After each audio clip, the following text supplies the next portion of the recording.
Welcome back to another Millionaire Mansion home tour. We're touring today this house behind me. His name is Ed. We met him first on TikTok with a door knock video. He's invited us back for a full tour and interview, telling us how he got this house, where he came from. But we're gonna learn a lot more and teach you everything today. Plus, we're gonna see the entire inside of the house. Let's go check it out.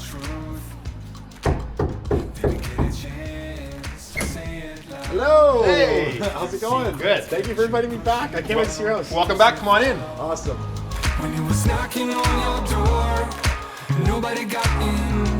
Now when you're screaming for a hand, nobody's listening.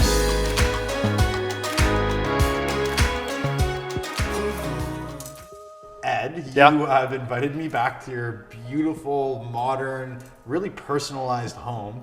And I want to say thank you for bringing me here. And I'm really excited to tell your story and see and show your home to everybody. And I want to start out by saying we met when I came by your house and I knocked on your door.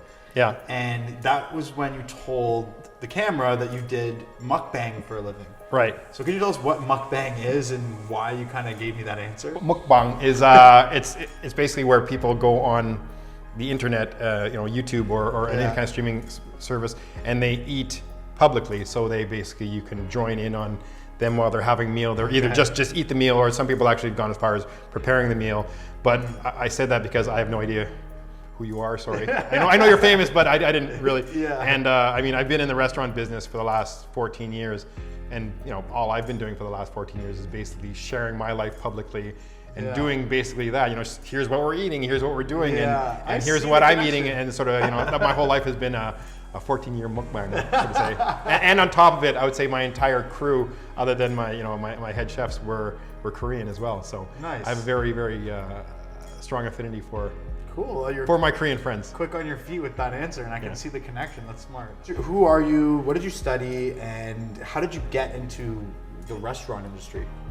Well, I guess the way I'd introduce myself right now is my name is Ed Ho. I'm the owner of Globe Bistro. We focus on local seasonal products. Okay. Luckily, we actually closed our restaurant literally at the end of 2019, which was just a few months before COVID hit. So I'm feeling very lucky to have avoided the pain that a lot of my friends are going through. Wow. I don't know how much time you have, but my story starts. I grew up in Sudbury, in Northern Ontario, and that's a small city. It's not small. It's 4 hours out of Toronto. About that, 3.5 now. About 100,000 people. My dad was actually, when he got there, he was working for Inco he was a doctor in the clinic there. Okay. And that's where actually that stone is a big piece of pyrite he got was from one of the miners at Inco. Nice. I'd given it to him, and it's like my dad's rock. I call this my walnut forest. These are it's actually a family of. It's a mother, child, and father. Really? But I guess it's an extended family because there's 5 of them right now. After finishing high school, I went to Western to go to school. Okay, what did you study? I studied chemistry, and I was in the honors chemistry program. Chemistry. With the intent of trying to get into medical school. Got you. Or intent of going to medical school. A little ironic. You went from chemistry, now you're owning restaurants for. Yeah, but there's a couple left turns in there as well. Okay. I was in chemistry, so and after my. I was not a great student, so to say, partly because of my living arrangements with my friends. Not only did I stay in my second year, do the second year program, I actually finished my degree. I did another degree in honors French literature. Wow. As I pivoted from chemistry to French, my dad had died at the end of my chemistry degree. Wow. And so that was tough that year. And then as I finished my French degree, my mom died. So my parents died within 3 years of each other. Wow, that And, must be really tough. How did you deal with that? It was challenging. I was a kid, and my brother was only 2 years older than me, so we sort of had each other to cling on to. But at the time, he's always tried to be my dad, and it was a little bit more challenging than just brotherly love. It was he wanted to control what I was doing, and he was sort of very imposing on my life. And we finally had it out, and we said, if we want to be normalized, we need to sort of realize we're equals, and we need to move forward as equals, and not being as fatherly as you want to be. Yeah. And that finally worked out. And then I guess having my wife, who's now my wife, through it the whole time has been really good. You met your wife in school? I met my wife in French class. She took French, but I met her. I met her in university at Western in residence. I was in Saugeen my first year, which is known as the zoo.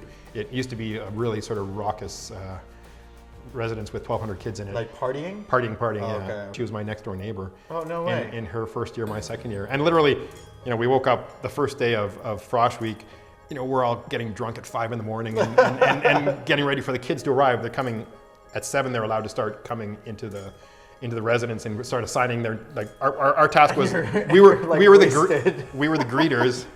And we would basically, get their paperwork. It's like, oh, you're room 947. Okay, you're, we'll tag their boxes and we'll get them on carts and get them going because like there are 1,200 kids moving in, so all the time, yeah. But we're having fun and we're trying to be, Introducing everybody. Enthusiastic. And she showed up with her dad in an Aries K car filled with her stuff, and she, gave me her stuff. It's like 947. It's like, you're my neighbor, and I was jumping up and down in her car. And her dad, like, I'd never met him before in her life, and this was my first introduction to her parents. Was jumping on her car drunk at 7 in the morning. Oh wow! What is this? Oh, this is the cats. It's actually an entrance for the cats. What? That's incredible! Yeah. Oh my god! I would have never thought that. I'm glad I asked. Yeah. Another thing I loved is like the stairs here. I really wanted to make it light, so we got these open riser stairs, and I was able to almost get the design, the engineering to do exactly what I wanted. But yeah, I think they turned out pretty well. Yeah, and I like the glass paneling because it makes it really the space breathe and open. Yeah. Got to stop this home tour to introduce you to something that I got introduced to that really has changed my life on the internet. If you're from a part of the world and you want to see things that maybe other parts of the world have access to and you don't, you might not even be aware of the things you're missing out on.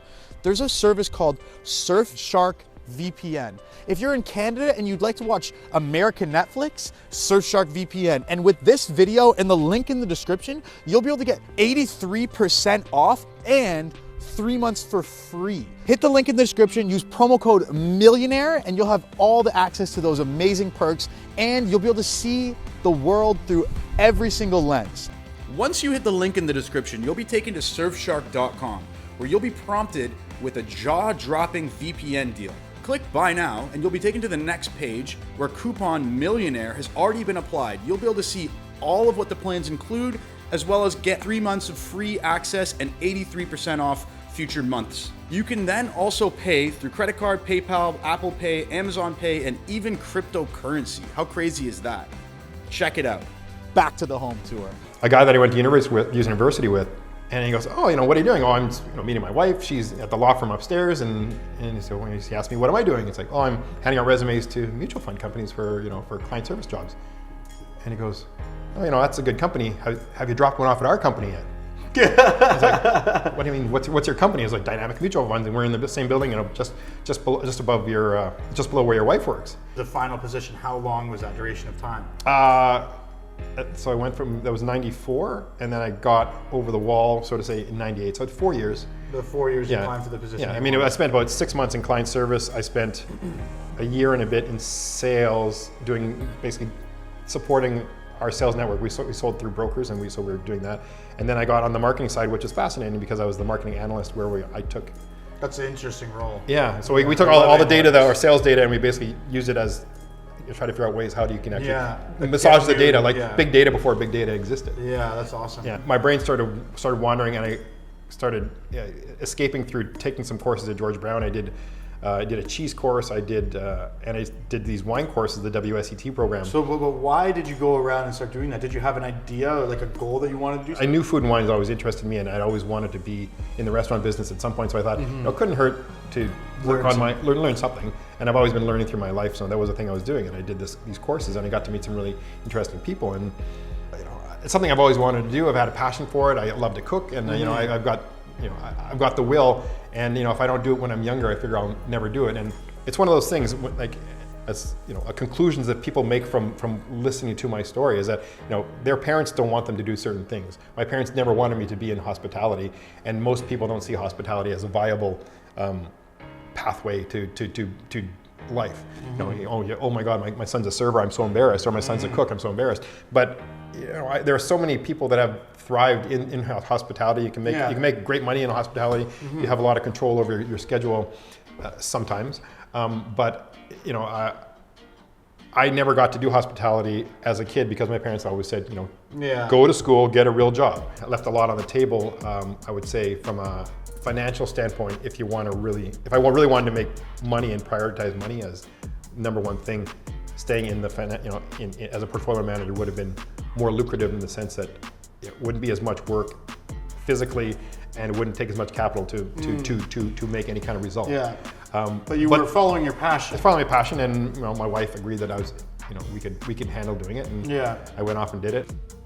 The center of my morning world. It's interesting that we have, access out to the main toilet, but it was meant originally, I think, to make it a guest washroom. But it turns out that I actually like having the